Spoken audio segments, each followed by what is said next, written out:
Next is our exercise 13.5 optional है लेकिन बहुत इंपॉर्टेंट है। ठीक है, इस ऑप्शनल पे जाना ही नहीं हमने, अब डायरेक्ट आते हैं क्वेश्चन। तो first question is a copper wire 3 millimetre in diameter.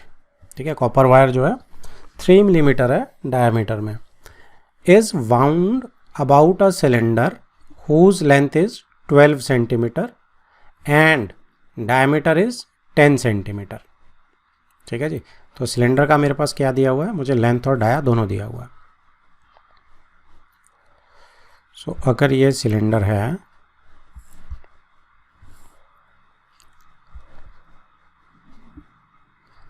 Right, जिसकी लेंथ आपके पास 12 है सेंटीमीटर्स में, ध्यान रखना, और डाया जो है वो 10 है यानी कि 5 है रेडियस इसका। तो एक copper wire 3 millimetre in diameter is wound about, इसके आसपास किसको बांधा है, एक कॉपर वायर को। तो कॉपर वायर अगर यहाँ नीचे से जस्ट मैं इस एज के साथ स्टार्ट करता हूँ और वो इतनी मोटी है सपोज, ठीक है, दिखाने के लिए थोड़ी चौड़ी कर रहा हूँ, 3 मिलीमीटर अदरवाइज कम होगा। तो आप उसको कैसे वाउंड करेंगे, ऐसे पीछे से जाके आएगी, अगला यहाँ पे ऊपर फिर हो जाएगा, तो ऐसे उसको पूरा आपने कर दिया। ठीक है, पूरे चक्कर ये लगते जा रहे हैं, लास्ट तक ऊपर तक ये लगते जा रहे हैं। अब वो कहता है so as to cover the curved surface of the cylinder, तो बाहर बाहर ये कर्व्ड सरफेस पे है। Find the length and mass of the wire, आपको लेंथ भी ढूंढनी है वायर की और मास भी ढूंढना है वायर का।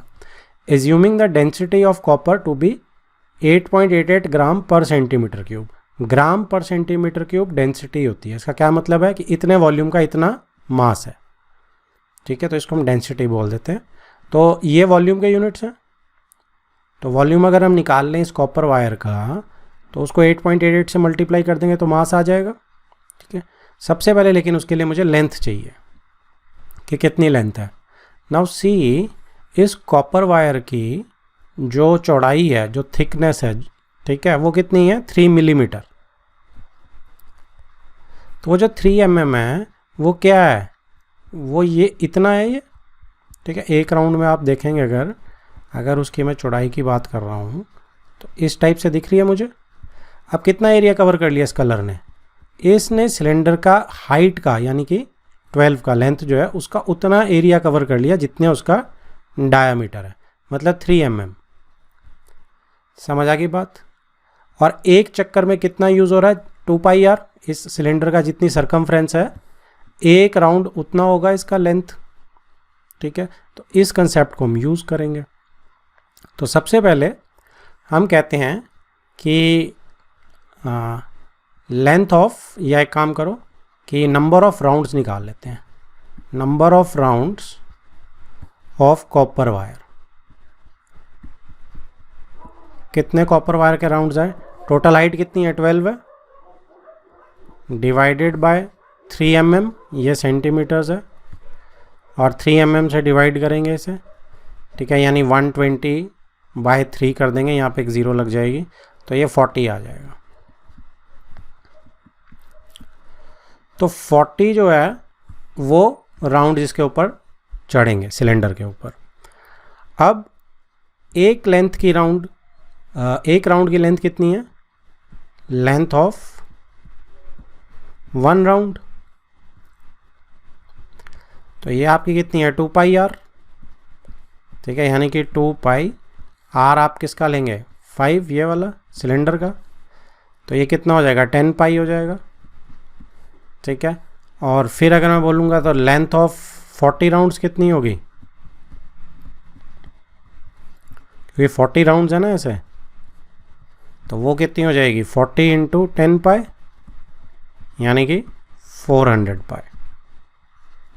ठीक है जी, तो ये इतनी लेंथ हो जाएगी। अब ये सेंटीमीटर्स में है सारा, क्योंकि सब सेंटीमीटर्स में चल रहा है बाकी का। सो अब ये जो लेंथ है 40 राउंड्स की, ये लेंथ ऑफ कॉपर वायर भी रहेगी।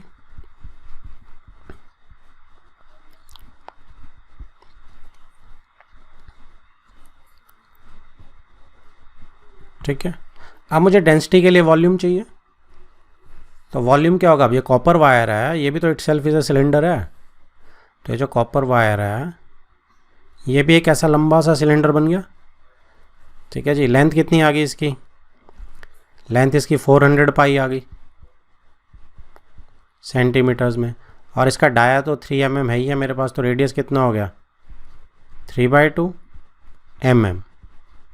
This is in centimetre. तो वॉल्यूम ऑफ कॉपर वायर कितना हो गया?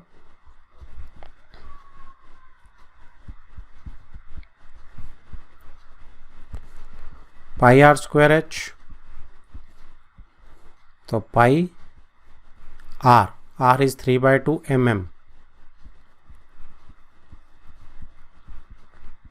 ठीक है। h 400 पाई सेंटीमीटर है, तो 400 पाई सेंटीमीटर्स है, तो इसको इंटू 10 करके हम मिलीमीटर में चेंज कर देंगे।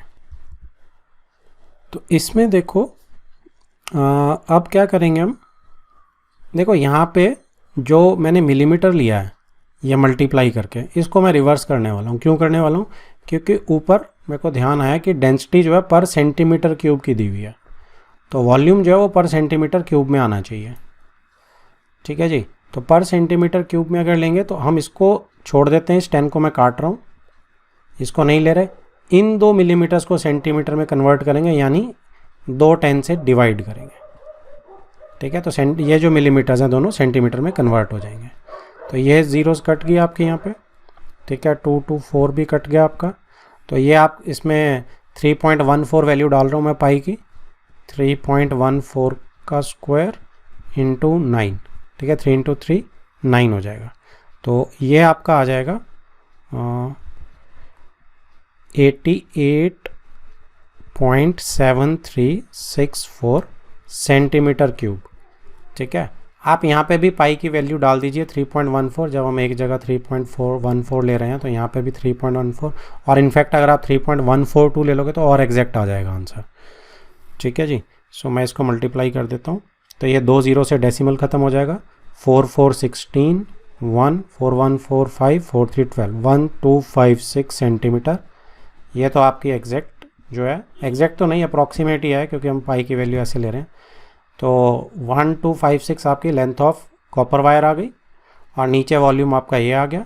अब हमने तो डेंसिटी निकालनी है, मास निकालना है, तो क्या था कि find the mass of the wire, ठीक है जी। अगर 1 सेंटीमीटर क्यूब का जो वेट है वो 8.88 ग्राम है, तो यहाँ पे मास ऑफ कॉपर वायर निकाल लेते हैं। Mass of copper wire, and that is 8.88 दी हुई है जो, इंटू 88.7364, राइट। तो ये आ जाएगा जी आपका 787.9792 और 788, ठीक है। अगर आपको यहीं राउंड ऑफ करना है, जो पीछे बुक में आंसर दिया उस हिसाब से, ग्राम अप्रॉक्स। एग्जैक्ट छोड़ना है तो यहाँ छोड़ सकते हो, दोनों ही आंसर्स हैं, right. Next is second question. A right triangle whose sides are 3 centimeter and 4 centimeter other than hypotenuse is made to revolve about its hypotenuse। सारे क्वेश्चन बहुत अच्छे हैं, फर्स्ट भी बहुत अच्छा था, सेकंड भी सब अच्छे हैं।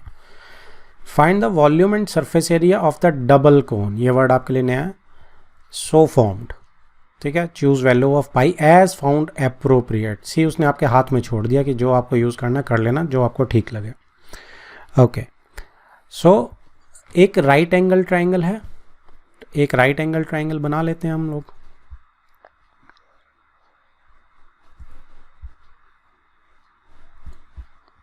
ये राइट एंगल ट्राइंगल है, ठीक है जी। यहाँ पे 90 आ गया आपका। अब इसकी 3 है, इसकी 4 है, ठीक है जी। तो पाइथागोरस से इसकी तो 5 निकल ही आएगी बड़े आराम से, जो हाइपोटेन्यूज है। Is made to revolve about its hypotenuse. तो हाइपोटेन्यूज इज दिस, ये जो नीचे वाला ए बी सी अगर मैं ले रहा हूं तो ए सी इज द हाइपोटेन्यूज। ये चीज आपने याद रखनी है वोकैबुलरी में, इज मेड टू रिवॉल्व, कहाँ गया, it's made to revolve about its hypotenuse. About its hypotenuse मतलब आप AC को एक्सिस की तरह रखेंगे जैसे अर्थ का एक्सिस है और उसके आसपास घुमाएंगे जैसे आप टॉप घुमाते हैं। तो बेसिकली कैसे घूमने वाला है ये आपका कुछ ऐसे घूमने वाला है, ठीक है। तो जैसे आप इसको B को S के अराउंड घुमाएंगे तो डबल कोन जो बनेगा वो कैसा बनेगा, वो आपका यहाँ से यहाँ ये देखो लाइन आ जाएगी और यहाँ से यहाँ ऐसे घूम जाएगा ये, ठीक है, ऐसे घूमता रहेगा। तो इसमें क्या होगा, ये भी 3 और ये भी 4। अब आपने कलर से कंफ्यूज नहीं होना है। नीचे देखो कोन जो है, अगर मैं इसको D दे दूँ तो ABD एक कोन है और BCD एक कोन है, ठीक है जी। ये इसका एक्सिस आ गया, ओके। तो अब इसमें आप देखेंगे कि ये जो AC है ये तो मैं बड़े आराम से पाइथागोरस से निकाल सकता हूँ। 5 AC square is equal to AB square plus BC square. तो ये आपका 3 का स्क्वायर प्लस 4 का स्क्वायर, तो AC यहाँ से आपकी 25 आ गई। तो AC इज 5 सेंटीमीटर्स, ठीक है। डबल कोन का मुझे क्या निकालना है, ये डबल कोन इसी को बोलते हैं हम। तो डबल कोन का मैं क्या निकालना है, वॉल्यूम और सरफेस एरिया। तो रेडियस और हाइट चाहिए होगी मुझे। अब रेडियस और हाइट अगर मेरे को चाहिए तो AC एक चीज़ तो आ गई मेरे पास 5, तो मैं इसको 5 मार्क कर लेता हूँ। अब बची बात, यहाँ पे इस पॉइंट को E ले लेते हैं, इंटरसेक्शन को। तो ये रेडियस जो है EB हो जाएगी। तो ये कहाँ से निकल के आएगी, ये 90 डिग्री पे है क्योंकि राइट सर्कुलर कोन ही पढ़ रहे हैं हम सारे, तो राइट कोन पढ़ रहे हैं। अब इसमें देखो आप ABC, एरिया ट्राइंगल ABC क्या है, एरिया ट्राइंगल ABC को एरिया ट्राइंगल ABC के अगेंस्ट ही पुट कर देता हूँ। तो अगर तो आप AC बेस ले रहे हैं तो हाफ AC इंटू BE हो जाएगा, और अगर आप ऊपर से ले रहे हैं एंगल B90 से तो हाफ AB इंटू BC हो जाएगा, क्योंकि वो भी 90 डिग्री मिल रहा है मुझे, राइट एंगल ट्राइंगल है क्योंकि। तो हाफ हाफ कैंसल आउट हो जाएगा। तो AC इज़ 5, BE मुझे निकालना है, AB is 3, BC is 4। So BE कितना आ जाएगा मेरा, 12/5 आ जाएगा। सो BE जो मेरा रेडियस है वो मेरा 12/5 आ गया, ठीक है, इस कोन का, ABD का और BC और क्या कहते हैं D का। अब इनकी हाइट्स जो हैं वो अलग अलग होंगी अभी। नाउ सी, उसने मांगा है डबल कोन का सरफेस एरिया और डबल कोन का ही क्या मांगा है उसने, वॉल्यूम। मैं डबल कोन को कॉपी कर लेता हूँ ताकि हम नीचे जाएंगे तो अगर मुझे ज़रूरत पड़ेगी तो मैं इसको बार बार पेस्ट कर सकता हूँ। चलो जी, तो सबसे पहले हम निकालते हैं डबल कोन का सरफेस एरिया। तो सरफेस एरिया जो होगा वो क्या होगा, अब ये कोन 1 है ABD, तो सरफेस एरिया CS से, क्योंकि TS से तो नहीं लगेगा, अंदर वाला तो ये दोनों जुड़ गए आपस में तो नीचे वाला बेस तो दिख ही नहीं रहा। तो CS से of ABD cone plus CS से ऑफ BCD कोन, राइट, ये डालना है हमने इसमें। तो ABD कोन का आपका πRL होता है और इसका भी आपका πRL होता है। R सेम रहेगी, L1 L2 कर लेते हैं अलग अलग, तो यानी कि πR कॉमन आ गया, L1 प्लस L2 कर लेते हैं, वैल्यू पुट करते हैं इसमें। तो पाई को उसने बोला था अप्रोप्रिएट लेना, देखेंगे अपने हिसाब से क्या अच्छी लगती है। तो रेडियस 12/5 है दोनों का, L1 प्लस L2, L1 3 है और L2 जो है 4 है, 7 आ गया आपका। तो पाई इंटू 12/5 इंटू 7, तो यहाँ पे पाई को 3.14 डाल रहे हैं हम, इंटू 12/5 इंटू 7, तो ये आपका आ जाएगा 52.752 सेंटीमीटर स्क्वायर, ठीक है जी। ये आ गया आपका डबल कोन का सरफेस एरिया। नेक्स्ट अब हमने निकालना है इसका वॉल्यूम, डबल कोन का इसी का ही। तो इसका वॉल्यूम जब निकालेंगे तो वॉल्यूम ऑफ डबल कोन क्या होगा, volume of double cone is equal to volume of A B D, एक कोन का प्लस वॉल्यूम ऑफ दूसरे कोन का बी डी सी का। तो ये क्या उतना होगा 1/3 पाई आर स्क्वायर एच 1 ले लेंगे क्योंकि एच दोनों की अलग अलग है, तो एच की जगह बेसिकली ए ई लिख देता हूँ मैं, यही एच है ना इसकी, ए ई रेडियस तो ये है, तो plus 1/3 pi R square H. अब इसकी एच क्या है, E C. Now C 1/3 pi R square common ले लो, तो यहाँ से ए ई बच गया और यहाँ से ई सी बच गया। तो A E plus E C, isn't it A C, right. तो ये आपका 1/3 pi R square A C, and A C is 5 मुझे पता है, तो 1/3 पाई की वैल्यू भी 3.14 ही लेनी पड़ेगी, ऊपर हमने वही ली थी, अलग अलग नहीं लेंगे हम। R square, R is 12/5 into A C is 5, cancel 3 4, बस इतना ही कैंसिल हो रहा है। इसका मल्टीप्लाई कर देते हैं अब इसे, तो ये आएगा जी 30.144 सेंटीमीटर क्यूब। तो ये डबल कोन का वॉल्यूम आ गया। Next is third question, again super important question, इस एक्सरसाइज के सारे सुपर इंपॉर्टेंट है। A cistern internally measuring 150 centimetre into 120 centimetre into 110 centimetre has, एक सिस्टर्न जो है उसका वॉल्यूम दिया हुआ है इतना। सिस्टर्न क्या होता है, वाटर टैंक को बोल सकते हैं। तो सबके L into B into H दिख रहा, तो क्यूबॉइड है ऑब्वियसली। तो उसके अंदर this much volume of water in it, उस टैंक के अंदर इतना पानी है 129600 centimetre cube. Porous bricks, porous मतलब क्या होता है, जो पानी चूस लेती हैं, ठीक है, सूखी ईंटें जैसे होती हैं, पानी में डालो तो वो पानी को चूस लेती हैं। तो porous bricks are placed in the water until the cistern is full to the brim. तो सिस्टर्न, तब तक हम उसमें ईंटें डालते रहेंगे जब तक कि सिस्टर्न जो है पूरा ब्रिम तक नहीं भर जाएगा। Each brick absorbs 1/17 of its own volume of water. हर जो ब्रिक है वो कितना पानी को चूसेगी, ठीक है, कितना सोक करेगी वो पानी को, 1/17 ऑफ इट्स ओन वॉल्यूम, ठीक है जी, अपने ही 1/17 पार्ट को। How many bricks can be put in without overflowing the water. तो कितने हम टैंक में डाल सकते हैं ब्रिक्स कि वाटर जो है ओवरफ्लो नहीं होना चाहिए, बस टॉप तक भर जाए। ईच ब्रिक बीइंग, इतना उसकी डायमेंशंस दी हुई है, तो ये भी क्यूबॉइड है। तो इसको समझें कि मेरे पास सपोज एक सिस्टर्न है, ठीक है। अब सिस्टर्न के अंदर किसी लेवल तक हमने पानी भर रखा है, सपोज यहाँ तक भर रखा है। अब उसमें मैं क्या डाल रहा हूँ, मैं उसमें ब्रिक्स डाल रहा हूँ, ठीक है।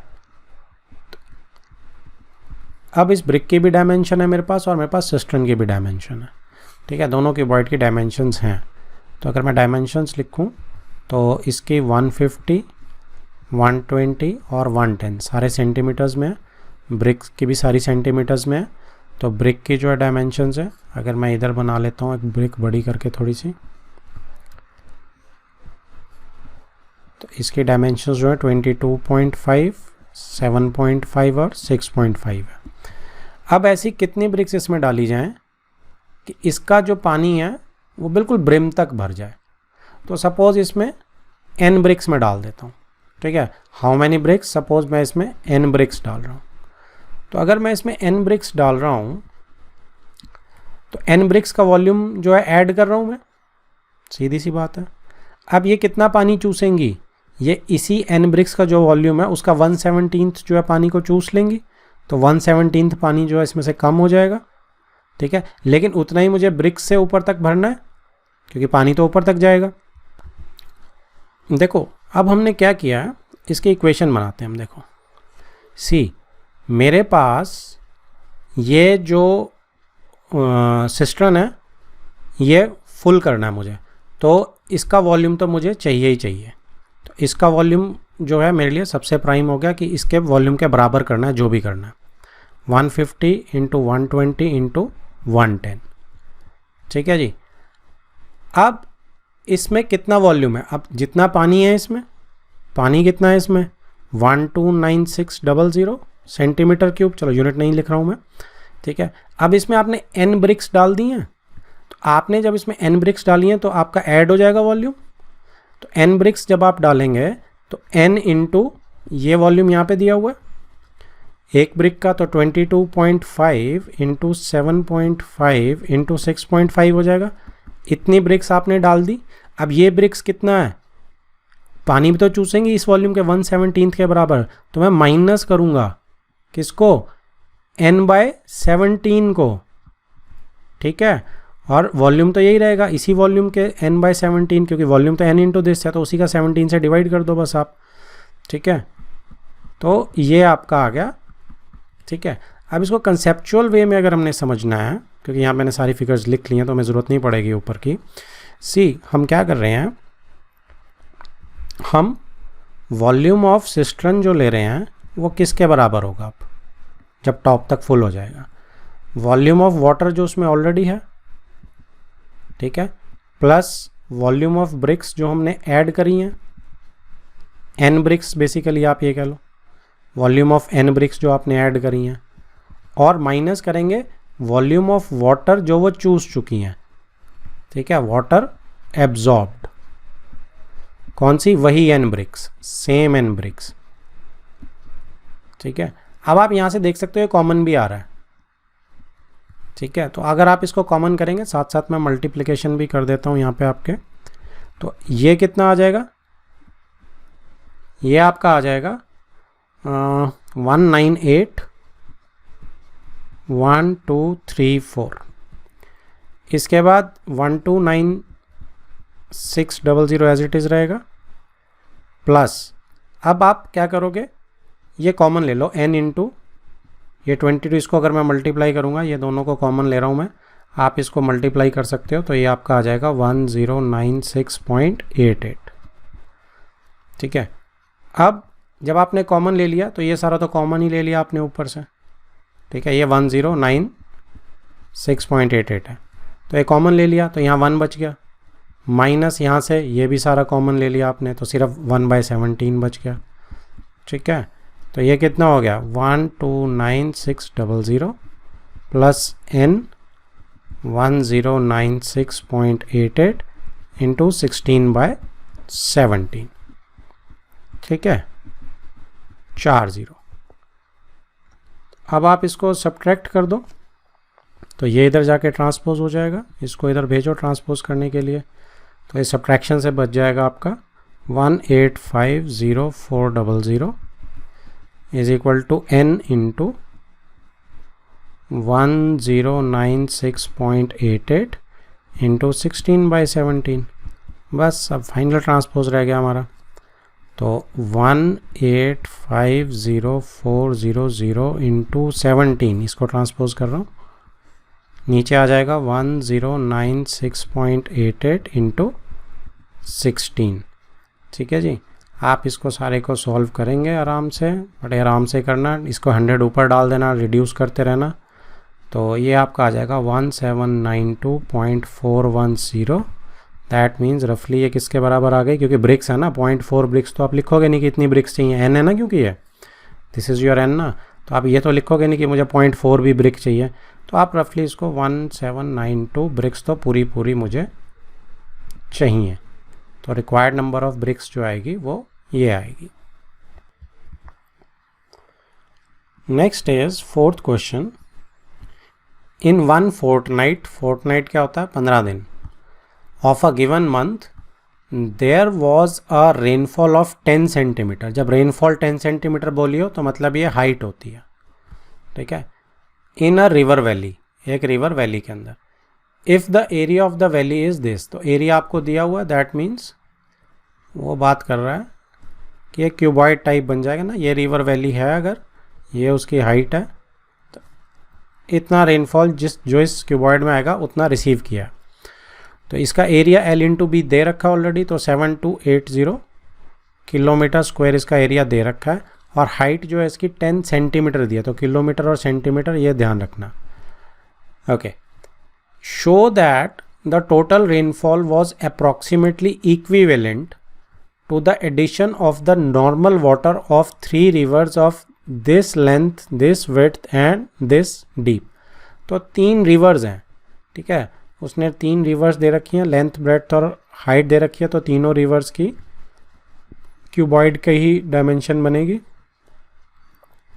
तो लेंथ है 1072 किलोमीटर्स और विड्थ है 75 मीटर्स और डेप्थ है उसकी 3 मीटर्स, ठीक है। तो सारे यूनिट यूज़ कर लिया इसने, यहाँ ध्यान रखना है, इसमें यूनिट में फंसेंगे हम। क्वेश्चन में सिंपल है, question is not that difficult, क्योंकि 3 रिवर्स है, वो बता रहा शो करो कि इन 3 रिवर्स, तो 3 इंटू वॉल्यूम ऑफ रिवर कर देंगे, वो किसके बराबर आना चाहिए, वो वॉल्यूम ऑफ दिस बड़ी वाली रिवर वैली के आना चाहिए, ठीक है। तो इसका वॉल्यूम कितना होगा, तो इसका वॉल्यूम अगर कैलकुलेट करूँ मैं लेफ्ट हैंड साइड का, तो इसका LHS मान लो आप कि लेफ्ट हैंड साइड का मैं कैलकुलेट कर रहा हूँ, तो एरिया इंटू हाइट, सो VR कितना हो जाएगा, एरिया इंटू हाइट हो जाएगा, तो दैट मीन्स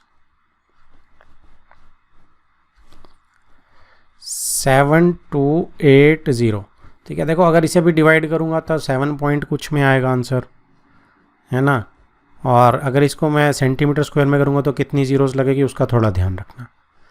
तो कितनी लगेंगी अगर आप देखेंगे इसमें, तो इसको एक काम करते हैं, बीच की बात पकड़ रहे हैं हम कि इसको हम मीटर्स में चेंज कर रहे हैं, ठीक है। तो कैसे चेंज करेंगे कि 7280 इंटू 10 तो मैं लिख ही देता हूँ पहले, ये तो हम मल्टीप्लाई कर ही रहे हैं। अब 7280 किलोमीटर है, उसमें कितने मीटर्स होते हैं, 1000, ठीक है। उसका क्या करेंगे, स्क्वायर करेंगे, राइट, और सेंटीमीटर को डिवाइड करेंगे तो 100 से डिवाइड करना पड़ेगा, ठीक है। तो 2 0 तो ये कट गई।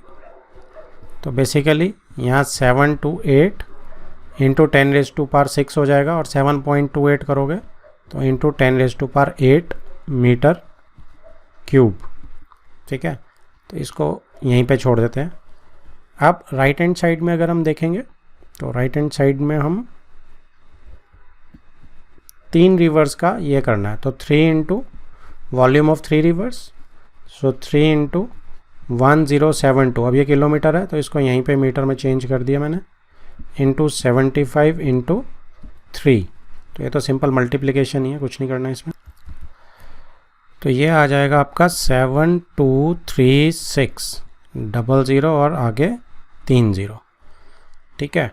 अब देखने में तो ये बराबर नहीं है, अगर मैं इसका करूँगा 7.23 इंटू 10⁻6 भी लगा लो चाहे आप, 1 2 3 4 5 6 7 8, ठीक है, मीटर क्यूब।